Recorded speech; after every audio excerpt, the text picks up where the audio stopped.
4 drones appeared on radar screens before dawn, small, fast. Flying low over the water toward commercial shipping lanes, American commanders neutralized them within minutes. But somewhere near Bandar Abbas, a 5th drone was already fueled, already on the launch rail, 15 minutes from takeoff. This is not the story of 4 drones being shot down. This is the story of what happened in those 15 minutes and what it revealed about modern warfare in the Gulf. Point 1. The weapon nobody saw coming. Iran's one-way attack drones are difficult to stop, and it has nothing to do with sophisticated technology. These are not stealth aircraft, not hypersonic weapons. They are inexpensive, mass-produced, and built around one simple idea. Fly low enough and you become almost invisible until it is too late. Modern radar has a fundamental physical limitation. The curvature of the Earth creates a blind zone close to the surface. A drone flying meters above the water disappears into radar clutter until it is already approaching its target. That is the entire strategy, not sophistication, geometry. And in a busy maritime environment filled with tankers, fishing vessels, and cargo ships, distinguishing a hostile drone from hundreds of other radar contacts becomes genuinely difficult.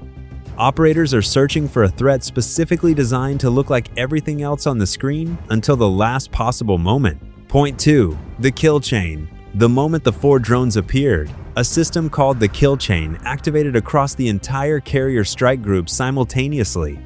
FA-18 Super Hornets launched within minutes. Their targeting systems locked onto engine heat signatures, the thermal exhaust every drone produces regardless of how low it flies or how dark the sky is.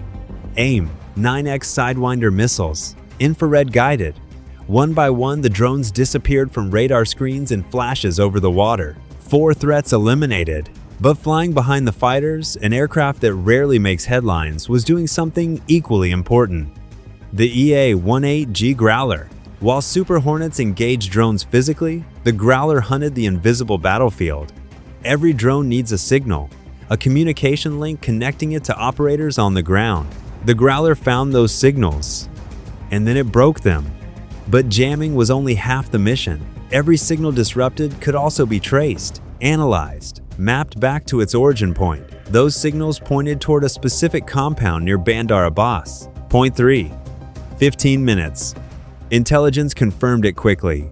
Satellite feeds, signals intelligence, reconnaissance platforms overhead, a 5th drone, fueled, on the launch rail, 15 minutes from takeoff. The mission changed immediately. No longer retaliatory, preventive. The assignment went to the Tomahawk cruise missile. A guided missile destroyer received strike authorization. Vertical launch cells opened. Tomahawks erupted from the deck and turned toward the Iranian coastline, flying at subsonic speeds, hugging terrain, already knowing exactly where they were going before they left the deck. Inside the compound, the launch crew had no warning. One Tomahawk struck the control station, a second hit launch infrastructure, a third impacted fuel and support equipment.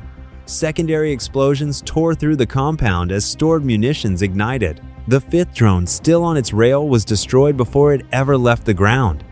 The race had been won with minutes to spare. Point 4.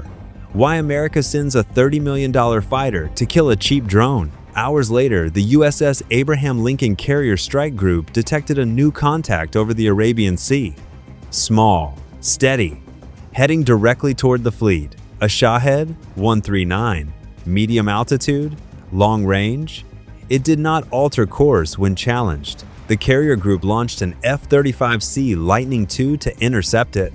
To many observers, this seems absurd. One of the most advanced fighter jets ever built, sent to destroy a drone worth a fraction of its cost. But this thinking misunderstands modern military strategy completely. The US Navy operates on a principle called defense in depth. Threats must be intercepted as far from valuable assets as possible. If a drone reaches the point where a destroyer uses its close-in weapon systems, the margin for error has already shrunk dangerously. By engaging the drone 100 miles from the carrier, commanders create multiple opportunities to respond if the first interception fails. Distance is a defensive layer. Every kilometer of separation is another second of reaction time. The aim, 9x, found its target. The Shahed disappeared over the Arabian Sea.